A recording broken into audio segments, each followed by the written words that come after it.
Hey everybody, how's it going? Welcome back to another video.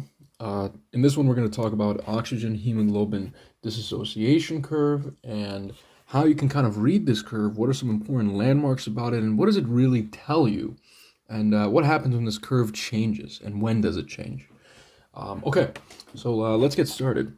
If you guys like the video, comment, like, subscribe. I really appreciate it. It means a lot. Okay, so when we have five different graphs here, okay, and we're going to start looking at this one first. Okay, we're going to start looking at this guy first, just to get us an introduction to what this graph even is saying. So the name says oxygen and hemoglobin dissociation curve. As you guys might be familiar with this kind of curve, it is a sigmoidal curve. It's an S-shaped curve. Okay.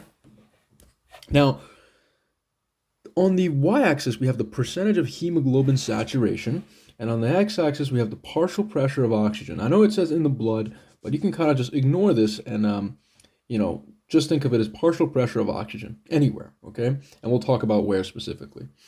Now, when we're talking about hemoglobin saturation, what are we referring to? What is hemoglobin saturated with? Well, with oxygen, okay? And you'll notice that at a high partial pressure of oxygen, so for example 100, there is actually a very high saturation of hemoglobin with oxygen. And you will notice that at lower partial pressures of oxygen, there are lower hemoglobin saturations. Okay? Very interesting concept, and I want you to remember that. Okay, that's very interesting. Now, another thing that you would notice about this graph is that this, from pretty much from here to here, there's a steady rise. Okay, there's a pretty much steady linear-ish rise. But then from here to here, there is almost a plateau. Okay, so there's almost this plateau that you get here. Why is this kind of helpful to us? Well, if you notice, it's around, I don't know, 65 millimeters of mercury. So anywhere between this range to that range, we can actually afford to lower our partial pressure of oxygen all the way down to here, and there's really barely any change in our hemoglobin saturation with oxygen. We go down maybe from 98% to about 90%. You see what I'm saying? There's barely any change. There is barely any change, which means what? That's actually a good thing. We have this kind of wiggle room to breathe, okay?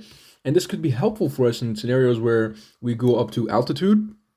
And you guys know that in altitude, the partial pressure of oxygen starts to drop in the atmosphere, which means that when I breathe it in, it's actually even lower at the level of my alveoli. So let's say, I don't know, at 3,000 meters in altitude, it's around 70. Well, my breathing or my oxygenation of hemoglobin is not going to be impaired because we'll take a look at it. It's still at around that 8% saturation, okay, or 90% saturation. So like we're fine. That's the whole point I'm trying to get at here. Okay? This wiggle room exists for a reason. Now, what about when we get off of this plateau? You see this point right here? This is an extremely important point right here at this 60 millimeters of mercury. Okay, this is very much important, and we'll talk about this more later. But this point that it corresponds to on the graph, that is where we start unloading oxygen. Okay, so this is where we start, quote unquote, unloading oxygen. Okay, what does it mean to unload oxygen, guys? What does it mean to unload oxygen? It means that oxygen is no longer going to be bound to hemoglobin, meaning the hemoglobin is actually letting go of the oxygen and releasing it, right? So we're unloading it. Okay. Think of a taxi, for example, right? Like oxygen is the guy that's getting in the taxi, and the taxi being the hemoglobin. Okay. Once it reaches its destination, it lets go of the passenger, the taxi. Okay. And that's kind of what's happening here. Unloading, unloading. Now, why do I say that the 60 millimeters of mercury is important? Well, since this is the point that we start unloading oxygen, okay? Because remember, you can read this graph like this. The lower I go, okay, the less the hemoglobin is saturated. So we can say that the more I'm letting go of oxygen, the more I go this way. And the more I go that way, the more I'm holding on to the oxygen, okay? So this is important for specific sensors called peripheral chemoreceptors. Important for peripheral chemoreceptors, and we'll talk about this in control or regulation of breathing, but these peripheral chemoreceptors, they have the ability to sense that the partial pressure of oxygen in the blood is actually lower than 60 millimeters of mercury, and that will be a powerful stimulus for you to start increasing your ventilation, okay? So this point right here is very important for regulation mechanisms. Now, let's get a few things down here. So let's take a look at this, and let me highlight right here at 100. Let's change that. Let's change this color to yellow. Let's highlight right here and right here. Okay, at 100 millimeters of mercury, do you guys know where I am? Where could I be at 100 millimeters of mercury in the body? Where would you find this? You would find this at the level of the alveoli, right? You guys remember the partial pressure of oxygen was about 100 millimeters of mercury in the alveoli. If you don't, go watch that last video. And where else? There's somewhere else. And if you're saying the arterial, you're correct. At the level of the arterial, we are also at 100 millimeters of mercury, okay? All right, awesome. Okay, so we can say that right here. What about at 40 millimeters of mercury? At 40 millimeters of mercury, okay. I remember correctly, at 40 millimeters of mercury, I was at the level of the tissues. I was at the level of the tissues, and there's one more place that you could actually be. You could be at the venous side of the blood, okay? The venous side of the blood. So you can see the, different places that correlate to different locations in the body on this graph, okay? And this is very important. This is very important because I can navigate this graph using these, right? So I can say that at 100 millimeters of mercury, right, at the level of the alveoli or the arterial, my hemoglobin is saturated at, 97%, okay, 97%. And at the level of the tissues, it is only saturated about 70%, okay?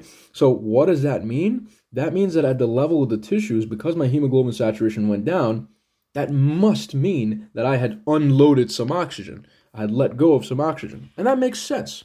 That makes sense because we're at the level of tissues, you want to deliver oxygen to the tissues. Okay, so that's a little bit on how you read this original graph here. Now, you know this graph can change? This graph can change. This graph can have a shift to the right. Well, we got to talk about what causes this shift to the right. So in red here, you can see on the legend down here, we have the normal hemoglobin saturation curve. And in blue, we have something known as the Bohr effect. Okay, what is the Bohr effect? What causes the Bohr effect? Now, I have here written Bohr effect is due to 4 things, but really that's not true. Technically, it is only due to 2 things, okay? It is due to, firstly, a low pH. You guys know what we say when there's a low pH? We actually say that there is actually high proton concentration. So when there's a high proton concentration, we say this is a low pH. And the other thing that is actually due to is there's a high CO2 concentration, okay? So these two right here, and I'll, do this. These two right here really cause the Bohr effect, okay? The fact that there's a low pH because of high protons and a high CO2 concentration cause the Bohr effect, meaning they make this curve shift to the right. Now, the other things exist that can accentuate this, okay? So they can push this curve even further to the right. okay, or a little bit more. And those things include an increase in this glycolytic intermediate called 2,3 bis-phosphoglycerate, okay, or 2,3 BPG. And this is an intermediate in the process of glycolysis that is made a lot by the red blood cells.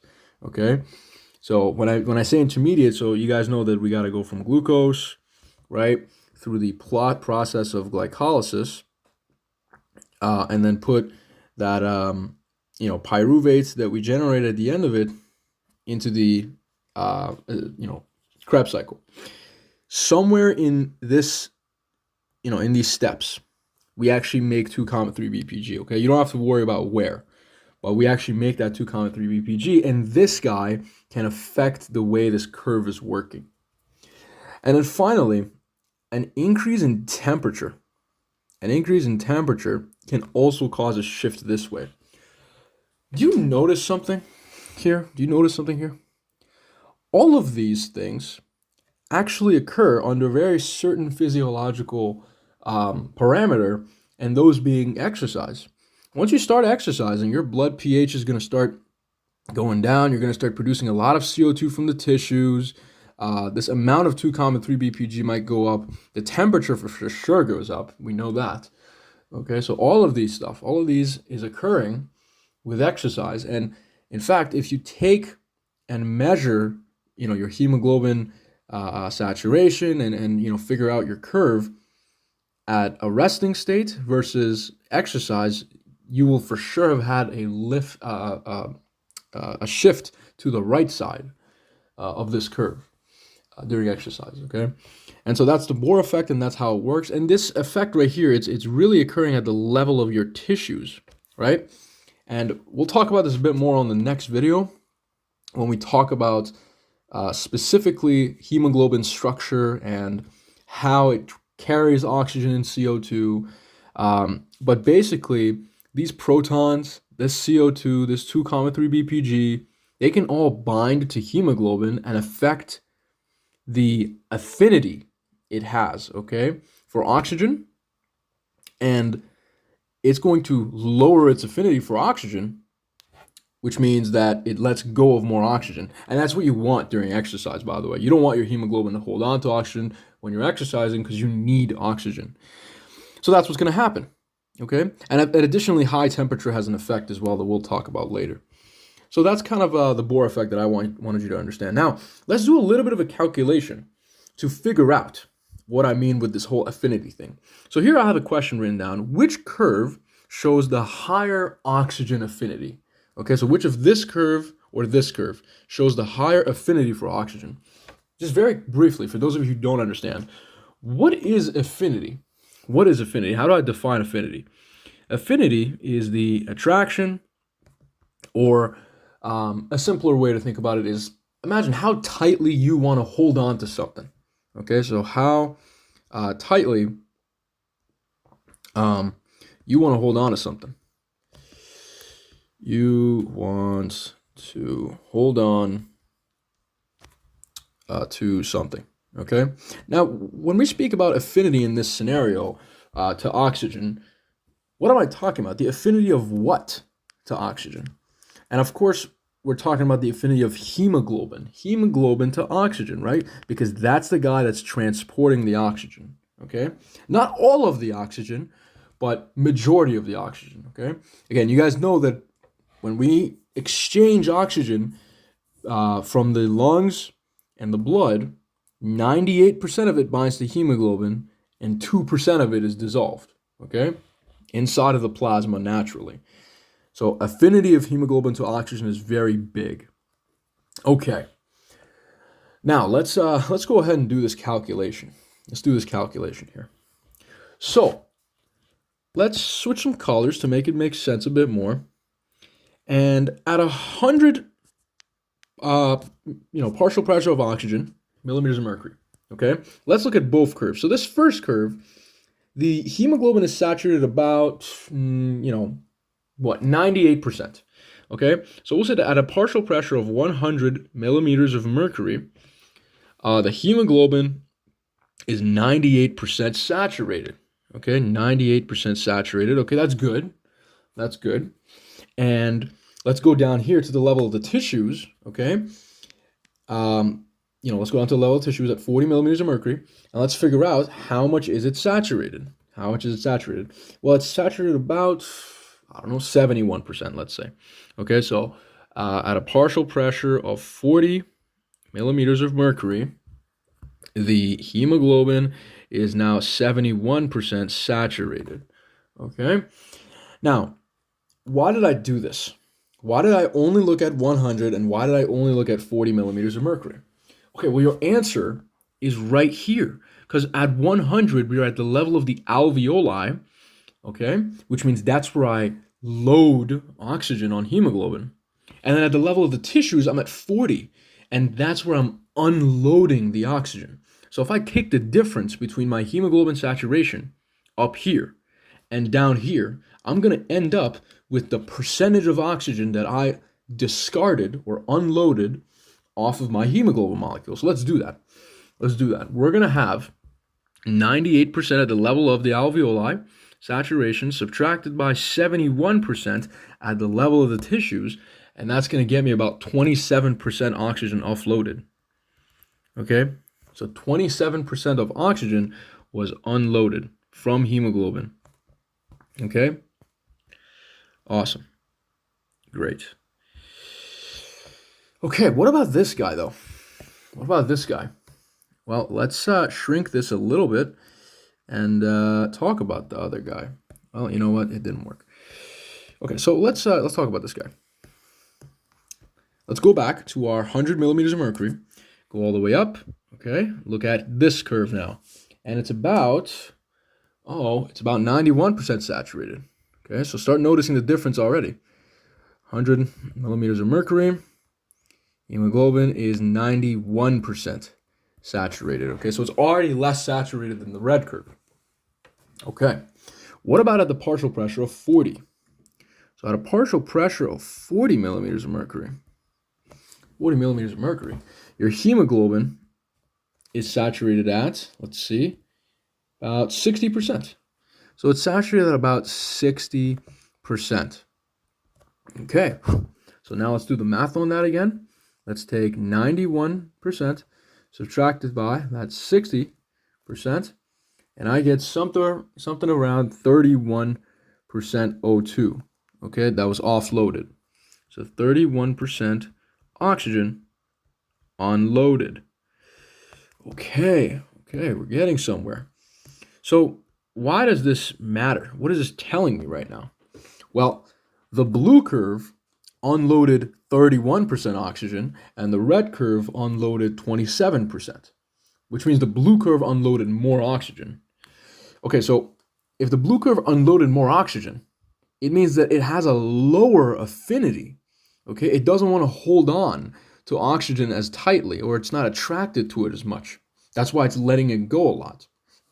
But the red curve, it wants to hold on to it a bit more. So this red curve answers the question. The red curve has the higher oxygen affinity. Okay, not so bad. Now, let's write down that little correlation that we talked about beforehand, where we said if you have a high partial pressure of oxygen, you have a high saturation of hemoglobin. And this right here, if you have a high saturation of hemoglobin, that indicates that you have a high hemoglobin affinity for oxygen. Okay? Affinity for oxygen. And same thing down here. Okay? Same thing down here. So if you have a low partial pressure of oxygen, that means that you have a low saturation of hemoglobin, which means that you have a low hemoglobin affinity for oxygen. Okay? And that's everything we've talked about so far. Okay. So now let's do a little bit of a calculation here of the amount of hemoglobin, okay, and how much oxygen can it bind, okay? Let's do that calculation real quick. But before we do that, we got to give you a little bit of facts, okay? Some facts need to be said here so that you he knows some things. So each gram of hemoglobin, can bind or hold 1.34 milliliters of oxygen. Okay, so 1.34 milliliters of oxygen per gram of hemoglobin. All right, and this is only at a partial pressure of 100 millimeters of mercury. Okay, so when fully saturated at this partial pressure, each gram of hemoglobin can bind 1.34 mils of O2. Now, approximately, your hemoglobin concentration per 100 mLs of blood is 15 grams. Okay? And this is approximately. Okay? And this can differ between, sexes. Okay? So men might have 16, women might be a little less than this. Okay, maybe around 14. It just depends. Now, with this said, let's do a little calculation. Okay, so each gram of hemoglobin binds 1.34 mLs of oxygen. Okay, and your concentration of hemoglobin is 15 grams per 100 mLs. So let's figure out per 100 mLs how much oxygen am I carrying. Okay, let's figure that out. Let's figure that calculation out first. And it's not too bad. So I have 1.34 mils of O2 per grams of hemoglobin.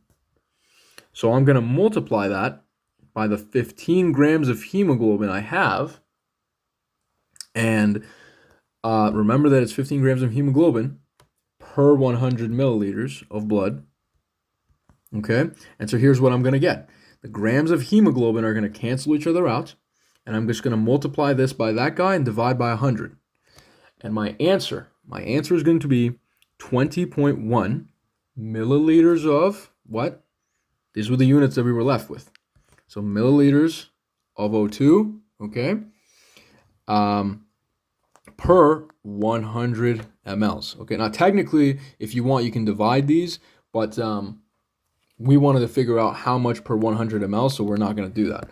And also, okay, when I'm writing down 100 mLs of blood, I want you guys to know that sometimes you can refer to 100 mLs of blood as a shorthand, a deciliter, okay? So a DL or deciliter, okay? But this doesn't really tell me much. That's fine and all, okay? This is like the amount of oxygen that is, carried per 100 mLs of blood. Fine, whatever. And there are calculations when we can use this in. But let's say we want to figure out how much milliliters of oxygen I have circulating in my blood per minute, bound to hemoglobin, of course. Okay? Now, you guys know something? At rest, okay? So at rest, just to be alive, I need approximately 250 milliliters of oxygen per minute, okay? For just basal function. Okay, so just regular being alive. Can I meet this demand? Okay, let's do a calculation. In order to do that calculation, though, we have to know what is the amount of blood that is actually circulating in our body at rest. And that's called the cardiac output. And that's about 5,000 milliliters per minute. So 5,000 milliliters of blood circulating currently per minute. Okay, and the cardiac output is set by your heart. All right, let's do this calculation. Okay, so let's do it right here. Okay, so what do I need here? I need the amount of oxygen per 100 mLs of blood, but instead, I'm going to take that 100 mLs of blood, okay, and I'm going to multiply with this 5,000 mLs because I want to figure out how much I have in my circulation per minute. So let's do that. 20.1 mLs of oxygen per 100 mLs blood, okay? And we're going to multiply that by 5,000 milliliters of blood over minutes, okay, or per minute. Now, I'm going to get some interesting numbers, okay, because I'm going to cross out the milliliters per blood, and you just do 20.1 divided by 100, okay, and you multiply that by 5,000, and guess what you get? You get about 1,005 milliliters of oxygen per minute. Per minute. Do you guys know what this means? This is the amount of oxygen circulating, okay, per minute bound to hemoglobin. Okay, so this is the amount of oxygen that is currently circulating per minute bound to hemoglobin. And remember I said at rest we need at least 250? Well, we're actually doing this much. Okay, so we're fine. We're not gonna die. Okay? So that's a little bit of that calculation. All right. Finally, we're gonna talk about this fourth graph and then this fifth graph. Okay, but before I talk about these two, I gotta give you guys a little bit of a concept on oxygen carrying capacity. So what the hell is oxygen carrying capacity? Well, it actually is exactly what it sounds like, okay? Your oxygen carrying capacity is the total ability of your body to carry oxygen, okay? To carry oxygen. Now, that depends on two things mainly. The first one being, of course, the total amount of hemoglobin. Now think about this, guys. If I have more hemoglobin, do you think I can carry more oxygen? Yes, exactly. So how would I get more hemoglobin? Okay, well, one answer would be increasing my red blood cells. Okay, well, what would happen to my oxygen carrying capacity if I had less red blood cells? Hopefully, you're saying it would go down because your hemoglobin levels are going to go down if your red blood cells are going down, right? Because your hemoglobin is inside of your red blood cells, right? So here's a red blood cell, and it's got like this little molecule inside of it called hemoglobin, okay? And the less of these red blood cells you have, the less of these hemoglobins you have. So what scenarios can change this? You guys know blood doping? Certain athletes will blood dope, so they'll do it with red blood cell reinfusion, okay? Training at high altitudes might stimulate this, but not for the amount that most athletes do. It takes more than 4 weeks, actually, for that to take place. And most athletes are actually fooling themselves by going up on a mountain for about, 5 days to 1 week and coming back down and thinking, man, I got more red blood cells. Well, you don't. The process takes about 4 weeks to occur, okay? So blood doping. Anemia is another one. I'm sure you guys have heard of anemias. Many different types of anemias, many different causes of anemias. But the big idea with anemia is that you actually have a low red blood cell count, and thus you have a low concentration of hemoglobin.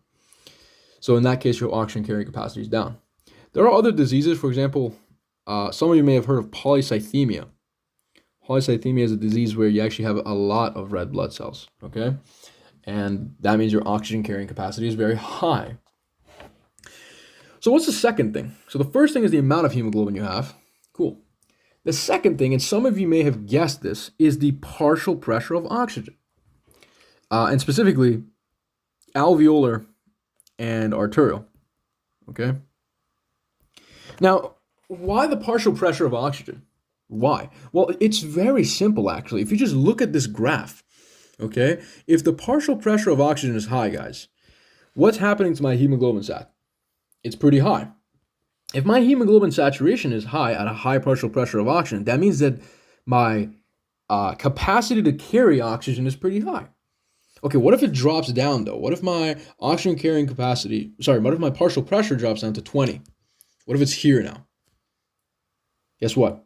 Your hemoglobin saturation is going to be pretty darn low, which means your oxygen carrying capacity is pretty darn low. So you can see that the partial pressure plays a key role. But it's not just for that. It's not just for that hemoglobin. You guys remember the two ways that that oxygen is actually transported in the blood? The first way was hemoglobin. What was the other way? The other way was just diffusing or dissolving in the plasma. In this graph right here, instead of looking at this y-axis, this time I want you to look at the y-axis here. This is the volume of dissolved oxygen as a percentage.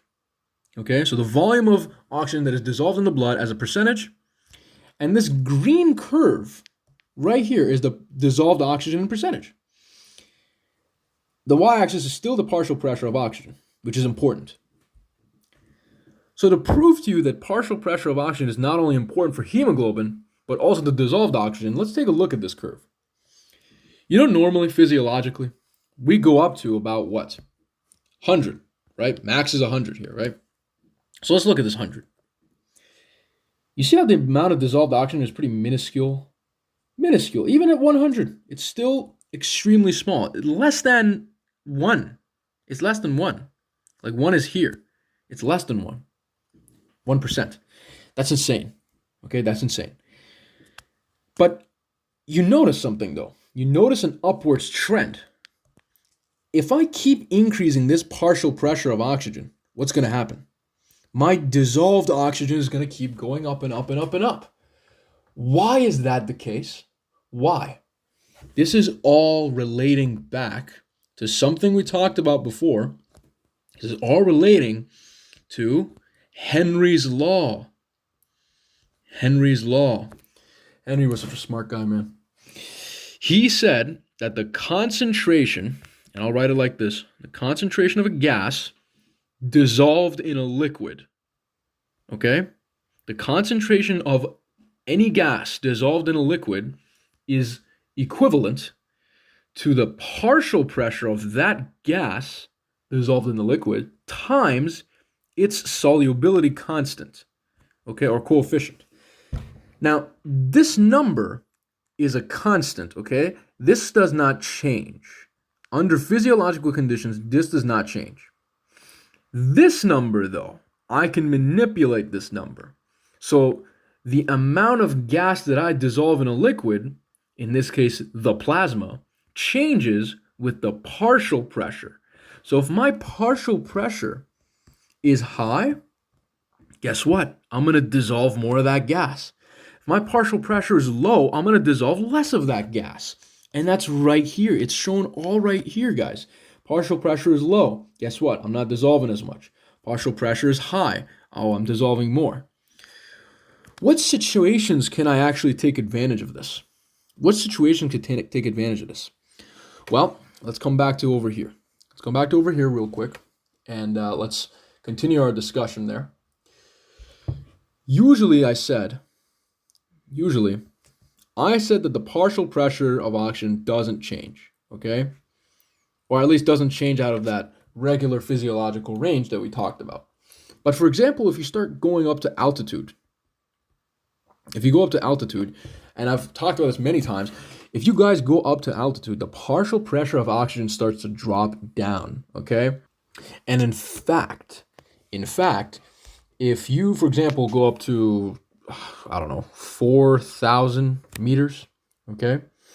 At sea level, you guys remember that the partial pressure of oxygen in the air was about 160 millimeters of mercury, but at that 4,000 meter, the partial pressure of oxygen in the atmosphere drops down to about 90, okay? And I'm not going to do the calculation here with you, but the alveolar partial pressure of oxygen will then drop down to about 50, okay? And so you can see how if this is the scenario, right, if the alveolar partial pressure of oxygen drops down to about 50, we are actually at rest, no longer going to be around, what's it called? Around, let's say, here. We're no longer here, but now we're here. That's such a vast drop. That is a huge drop, okay? And remember, I told you that this is past that 60 millimeters of mercury, okay? So you know that we're unloading oxygen here, okay? So again, partial pressure plays a key role, and this is going to, bring me to my next point here. Breathing supplemental oxygen, okay? Breathing supplemental oxygen or from an O2 tank. That's going to help in the scenario of, for example, altitude, increase your partial pressure of oxygen back up to this so you can fully oxygenate your hemoglobin, okay? Fully oxygenate your hemoglobin. But in other instances, for example, you might see certain athletes on the sidelines, mid-game, breathe supplemental oxygen.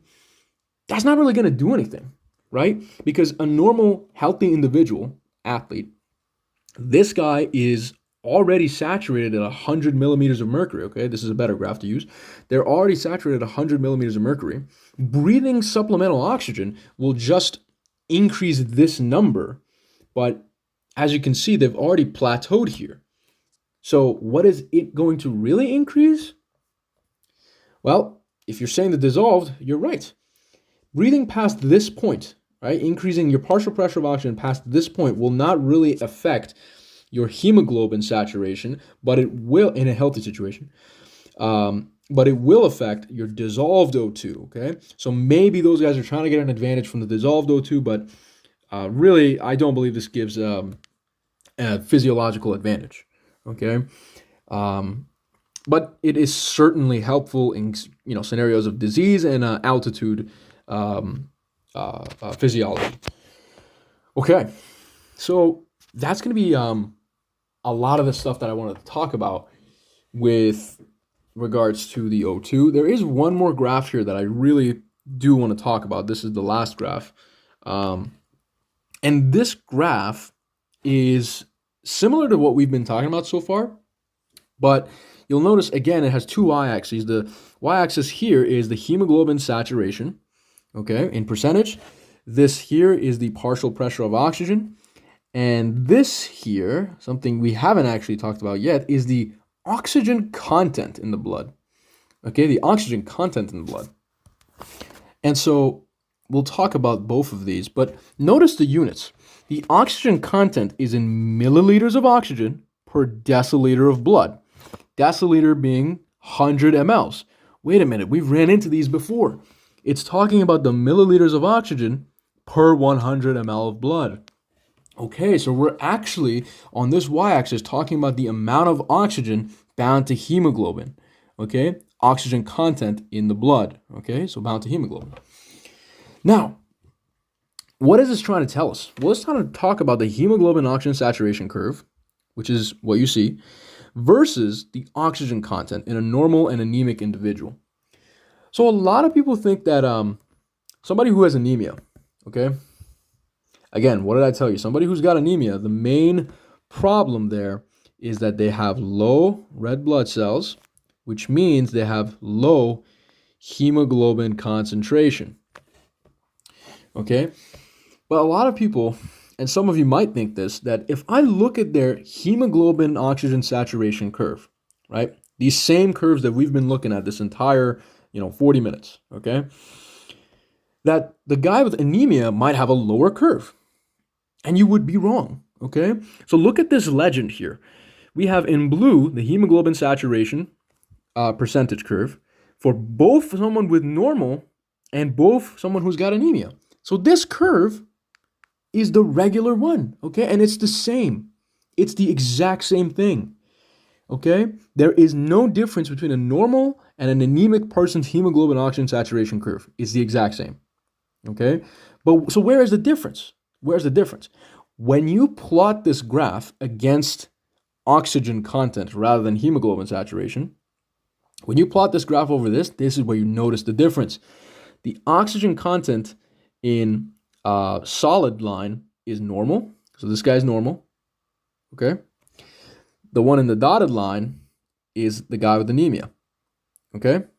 This is where you see the difference. So why? Okay. Let me briefly tell you something. This is the same because somebody who has anemia, they have low amounts of hemoglobin. But let me be very clear. They have no problem oxygenating the amount of hemoglobin that they have. So even though it's low, they have no problem reaching full saturation. But where you see the difference present itself is when you look at the amount of oxygen being carried, okay? When you look at the amount of oxygen being carried, because they have low amounts of hemoglobin, they are going to have low oxygen content. So this graph will be fully down, okay? Like this. And You don't believe me? Let's do an example. This exact calculation that we did right here. Okay, this is a normal person's hemoglobin concentration. Let's, for example, just for the sake of an example, say that an anemic guy has 10 grams of hemoglobin per 100 mLs or deciliter of blood. What would that calculation look like now? Well, I told you that each gram of hemoglobin can bind 1.34 milliliters of oxygen at a partial pressure of 100 mLs. Sorry, not mLs, millimeters of mercury. And we know that these guys that are anemic, they have no problem reaching this partial pressure. So let's do the calculation. 1.34 mLs oxygen per gram of hemoglobin times 10 grams of hemoglobin per 100 ml. Now, if you do the math here, you end up getting 13.4 milliliters of oxygen per 100 mLs of blood. Look at the vast difference we are observing here. 13.4 versus 20.1. Okay? And that's just based off of the concentration of hemoglobin. Right? So the concentration of hemoglobin went down, the amount of oxygen you were carrying in the blood went down. Okay? That's exactly what this curve is depicting to you. Okay? All right. So, guys, that's going to finish it with the oxygen-hemoglobin dissociation curve video. If you liked the video, please comment, like, subscribe, okay? And in the next video, we'll talk about hemoglobin structure and how, it transports oxygen and CO2 from the alveoli and the tissues, okay? I'll see you there.